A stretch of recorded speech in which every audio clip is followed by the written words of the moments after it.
Hello to my fellow history lovers and people that think if I learn something new today, it will be a good day. I am author Eileen Schnabel, author of the Westguard Time Travel to the American Revolution series, and I learned something new today that I thought was interesting and wanted to share with you.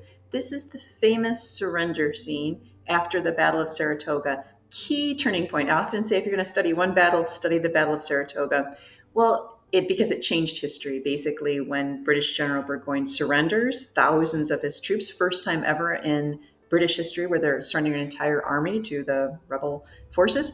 Well, what happened afterward that very day was fascinating to me. And what it was is after this big surrender, the top guns, which would be the top officers of the British Army, including General Burgoyne, are invited to have dinner. So General Gates and his top officers just literally go have dinner at the tent with the top officers and Burgoyne.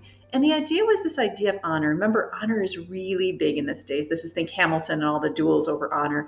And the idea was you could be dueling or on the field, I don't know, shooting at each other during the morning, but as honorable officers and gentlemen, you could still have a social dinner, drink wine, have toasts. So what was interesting also is this is not the case for the people who are not top officers. So after the surrender, if you were a top officer, and this is true not just in this battle, but others in the British Army, and you're in America, you're usually paroled. So you'll have a certain geographical area you have to stay in, but as long as you have the money, and most officers in the British Army do have money because remember they buy their commissions, you can actually go and go and rent a nice place, have good food. And that is true for many of the British officers. In fact, some of them wrote later that it really wasn't that bad to be captured, post-capture in the American Army, if, this is a big if, you were a top officer. Things are a lot different if you are a foot soldier. So I was curious, were they allowed to go back to camp and get their stuff? And the answer was no, that once you surrendered, everything in your camp goes to the other side. They were originally part of this surrender deal was they could go back to Boston and then they could sail home. So probably a lot of them had hope oh, this isn't so bad, I get to go home.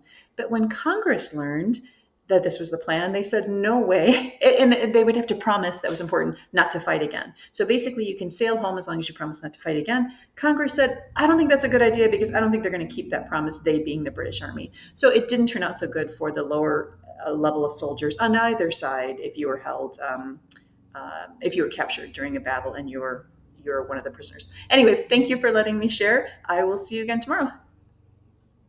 And if you think that Battle of Saratoga sounds kind of interesting, I wouldn't mind time traveling there. Well, you can until the end of August. Travel with Cap Westguard and the Second Battle of Saratoga, freely downloadable via BookFunnel, and the link is in the description below.